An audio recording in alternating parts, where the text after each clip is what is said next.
You're listening to The Intellectual Investor, episode number 159, How Stoicism Can Help You Have Soul in the Game, written by Vitaliy and read by Elliot. To read this article online or to listen to more episodes, visit investor.fm. To learn more about Vitaliy's investing firm, IMA, go to imausa.com. How Stoicism Can Help You Have Soul in the Game. I have a busy summer ahead of me. My company is hosting the Value X Vail conference in mid-July. You are probably listening to this while I'm at the conference. Then, a week later, my daughter Hannah and I are flying to Amsterdam, my favorite city in the world. We are going to spend a few days there and then fly to Zurich, where we are going to meet Jonah and his girlfriend Molly. Jonah is going to be doing an internship with my friend Guy Spears' investment firm in Zurich. Before the internship starts, we are going to rent a car, and all four of us will drive around Switzerland for 6 days. I've been to Switzerland many times, but never in the summer. This is Hannah's first trip to Europe, and I am so excited for her. A week or so after we come back from Switzerland, Hannah and I will drive to Santa Fe on what has become our annual pilgrimage to the Santa Fe Opera. A little side story. I have always wanted my kids to become investors like me. I love what I do and cannot imagine doing anything else. I get to learn and solve intellectual puzzles all day long. From the time they were very young, I took my kids to lectures I gave to finance classes at local universities a few times a year.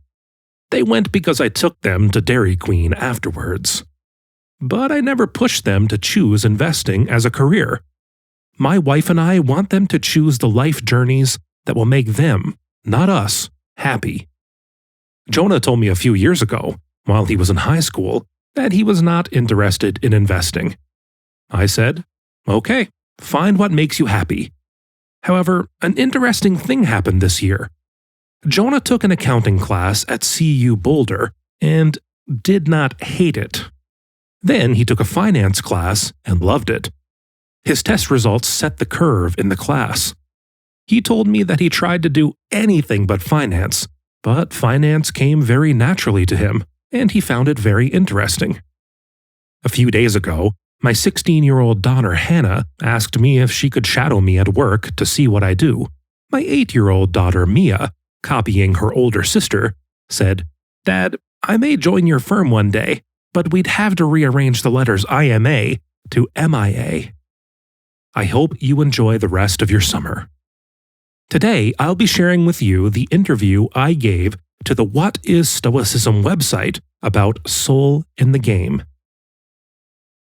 Question: You describe having soul in the game as having every ounce of your attention and strength and love invested in a creative pursuit. How do you personally judge when a pursuit is worthy of having your soul invested in it? Answer: I have to admit, when I was originally writing about having soul in the game, I was visualizing the game as being one's occupation. In fact, the trigger to write the whole essay was the realization that my investment industry often lacks in both skin and soul in the game. Choosing how you allocate about a third of your time is one of the most important decisions you'll ever make. It's up there in importance with whom you are going to marry. Lately, in talking to friends and my kids, I have found myself referring to soul in the game in activities that are not directly related to my main occupation. My kids now laugh and make bets on how many times I'll say soul in the game during family dinner. For instance, I caught myself realizing that I don't have soul in the game when I am working out. I work out because I have to do it for my current and especially my future health. I wish I could take a pill and receive the benefits of working out and how I feel after working out without subjecting my body to pain. I wish I could get to the "I have worked out" state without working out. On another hand, even if I could outsource writing to a ghostwriter, I'd never do that. I love writing, and despite its often being excruciatingly frustrating, I am willing to suffer through this pain. The process of learning and creating is meaningful to me. I put writing in the category of good problems to have. I have soul in the game as a writer. Recently, I found myself congratulating my wife that our 21-year-old son Jonah has soul in the game after I observed him studying for his courses at university. I've never seen anyone so dedicated to studying. This is the same young man who earned a 1.3 GPA his junior year in high school. Jonah has elevated studying, attending classes, and doing homework to be his highest priority. Despite going to CU Boulder, a university well known for being a party school, Jonah always puts his education above his partying. He tutors his classmates. He finds satisfaction in helping others, and this helps him to learn subjects better. Observing his efforts gives me enough grounds to say that he has soul in the game as a student, and I am as objective as a father can be. His GPA of 3.97, arguably more objective, though not a perfect measure, confirms my conclusion. Here's another example. My 16-year-old daughter Hannah wanted to earn some money. She started teaching chess lessons. Before she had her first lesson with an 8-year-old girl, I asked her, "Did you prepare a curriculum of what you want to teach this girl? Did you think of how you are going to teach? How are you going to make it interesting for her?" Hannah was so excited about earning money, she had not given teaching much thought. She said, "It'll be easy. I'll start with the basics." I gave her the following lecture. You should have soul in the game when you teach this class. Doing a great job should be near and dear to your heart. You need to be net positive to everyone you interact with, especially this girl. The girl's parents entrusted you with their precious child. Just imagine if the roles were reversed. Would you want your teacher to teach just to make money? If you focus on doing a great job, the money will take care of itself. Her parents will tell other parents, and you'll have more students. This admittedly lopsided conversation changed how Hannah approached her lessons.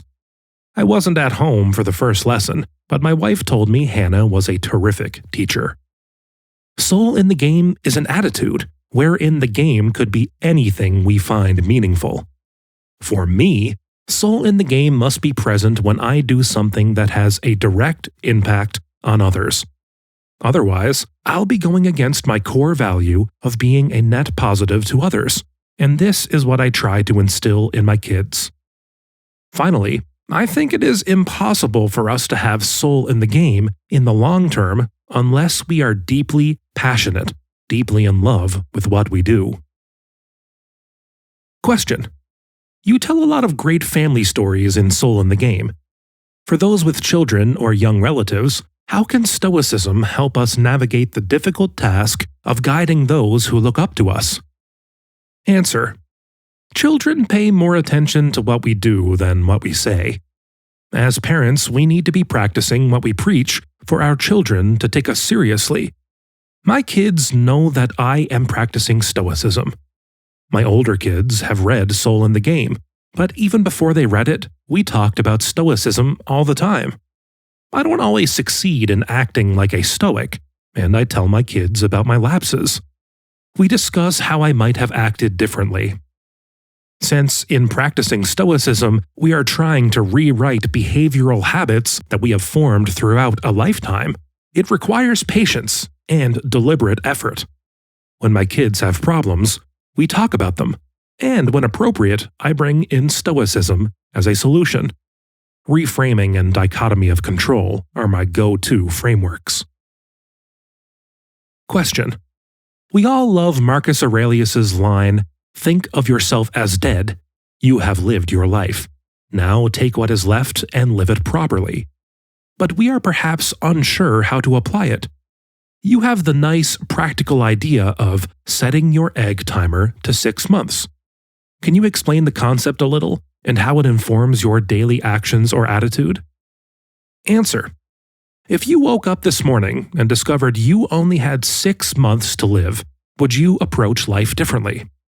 Would you value relationships and experiences more than material things? This framework puts what I really value at the forefront. It makes me aware that though time may be infinite, the time we have on this wonderful planet is not. Here is one example. I used to look at driving kids to school as a chore. I reframed it. Today, I look at it as a gift. Hannah has only 2 years left in high school. I get to drive her to school only 400 more times. She'll grow up, and just like my son Jonah today, she won't need me driving her. The act of driving is not as important as actually being present while I am with my daughters in the car. We talk, we listen to music. The realization of the scarcity of time I'll have with my kids forced me to reframe how I view an activity I used to dread. I remember catching myself wishing my kids would get on to the next stage of their lives. When they couldn't crawl, I wanted them to crawl. When they were crawling, I wanted them to walk. And so on. I stopped doing this. Now I am just inhaling every stage of their lives and trying to be present for them. I am teaching Hannah how to drive. I am not sitting in the car with her and wishing for her to already be able to drive. No, I am just living in the moment and enjoying the time I spend with her, knowing that this too shall pass. Here is another example with a similar concept I discussed in Soul in the Game. I borrowed it from Seneca. Live each day as a separate life. I recently watched an interview with Ilya Yashin, the Russian politician and journalist. At the time, Yashin was one of very few people still living in Russia who openly criticized the Ukraine war and the Putin regime. Nearly everyone who was openly critical of the war and Putin has left Russia, and for a good reason. Russia has turned into a dictatorial, Stalinist sort of regime where even just calling the Ukraine war a war, and not a special operation, is a criminal offense that can land you in jail indefinitely. Yashin, a brave soul, refused to leave Russia and continued doing his anti-war show on YouTube from Moscow. Marcus Aurelius and Seneca would admire Yashin, a man of convictions and principles. So do I. But something else piqued my interest in the interview. At the time of the interview, Yashin was living on borrowed time. He could have been arrested at any moment. In fact, Yashin himself was puzzled by the fact that he was still a free man. I was really touched by his answer to a seemingly simple question. What does your day look like? He answered, and I am paraphrasing, I'd be lying if I told you I am not worried about being arrested.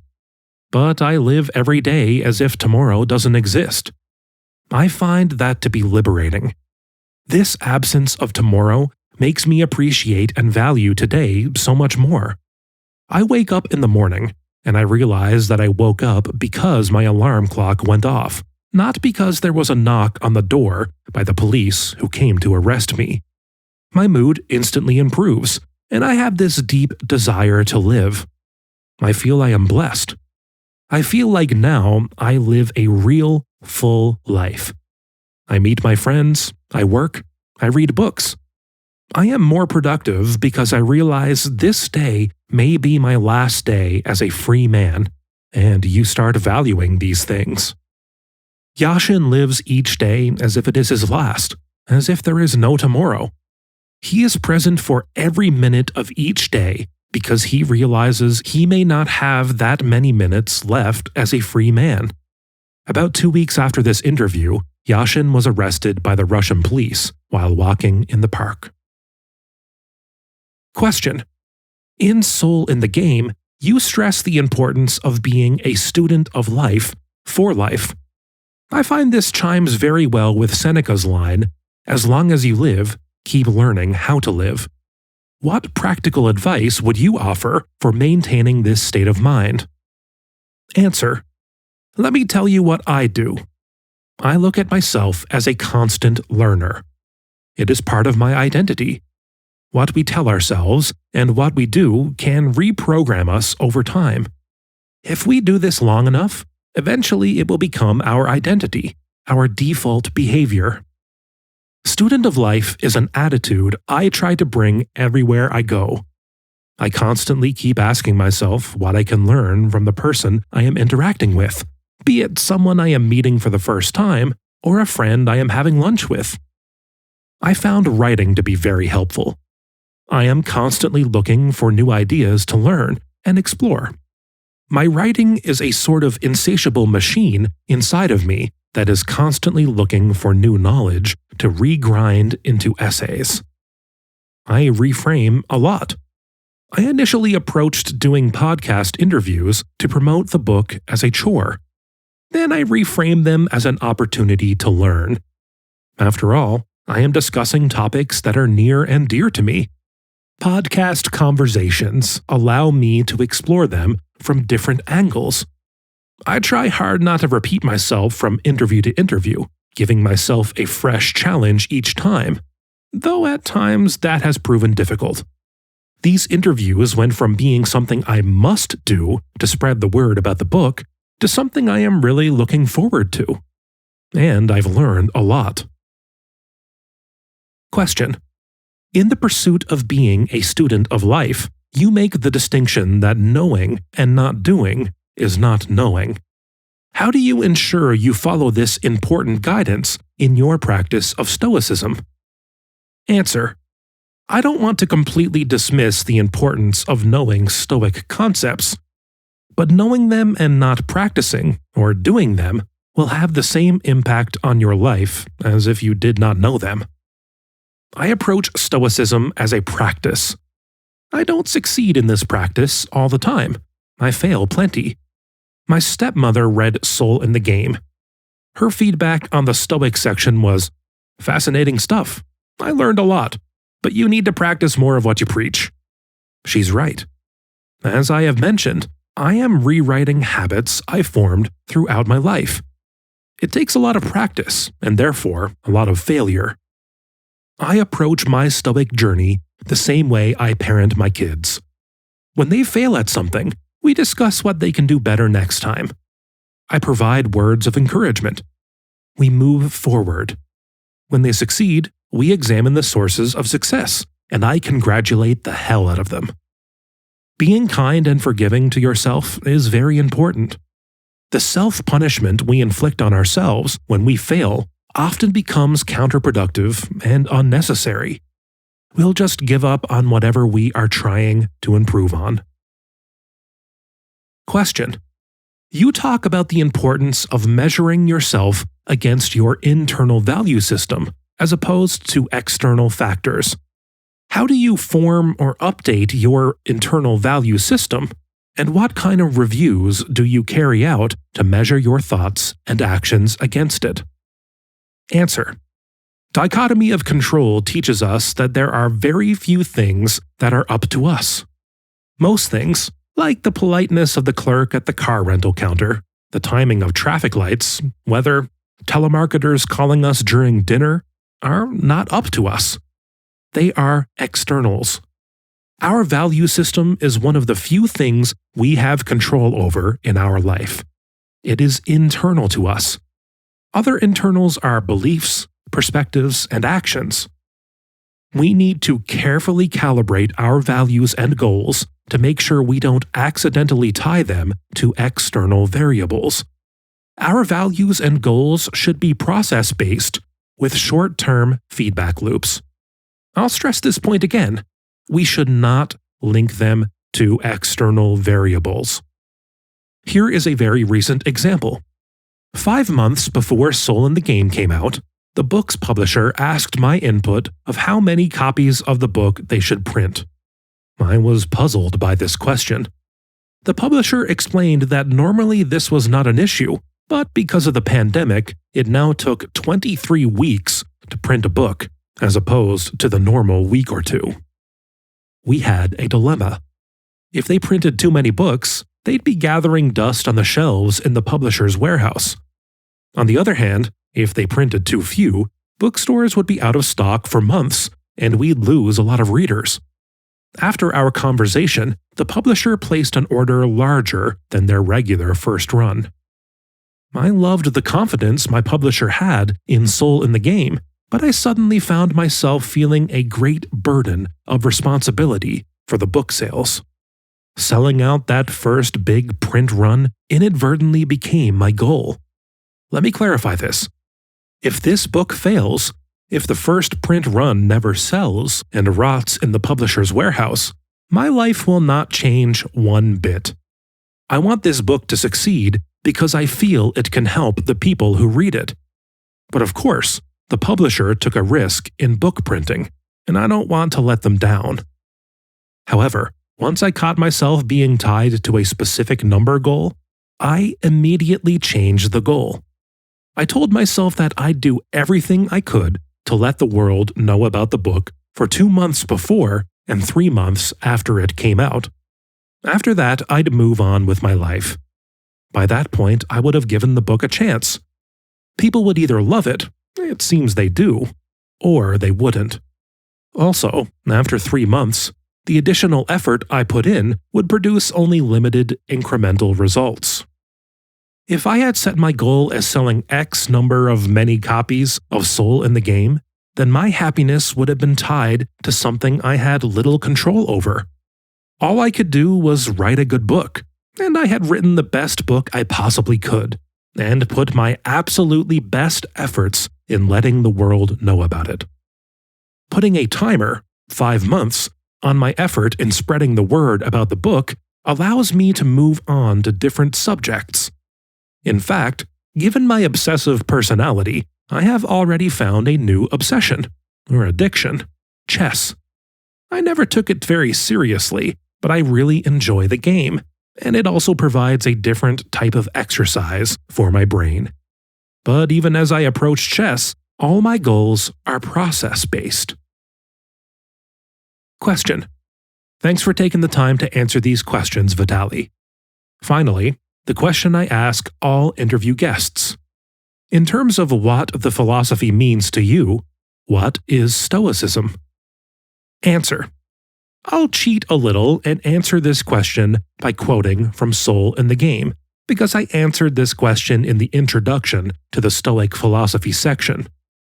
We enter mindlessly into life, born almost as a blank piece of hardware. Mother Nature equipped us with a very rudimentary hunter-gatherer operating system. Then our parents start programming us, and the external environment slowly kicks in. We get programmed by family, friends, coworkers, the media, and now social media, and simply by circumstances. If we are lucky and we get the right parents, siblings, and friends, read the right books, and the road of life nudges us into the right direction, we may end up with better programming. But the reality is that most of our programming is random and happens without our direct intervention. Life kind of just happens. This is where mindfulness comes in. Mindfulness is thinking about thinking, or being aware of making decisions. It is being fully present. Mindfulness requires you to take a step back from yourself, to become almost an outside observer of yourself and your programming. Meditation is helpful in this regard. It allows us to get into the thinking about thinking mode. Once we tune ourselves into the mindfulness mode, which programs do we activate and which do we stop?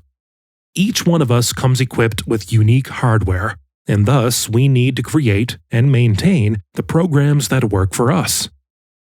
I feel like I had enough luck to qualify as a life lottery winner. Great parents, relatives, friends, family, career. Lucky to be born in Russia, and also lucky to have moved to the United States. But until I started to write about life, I did not have much in the way of introspection or self-awareness. I lacked mindfulness. I realized I needed to consciously program myself and my subconscious with a program that worked for me. Religion was not the answer for me. Stoic philosophy was that program. Thank you for listening. To read this article online, or to listen to more episodes, visit investor.fm. Enjoy life and prosper.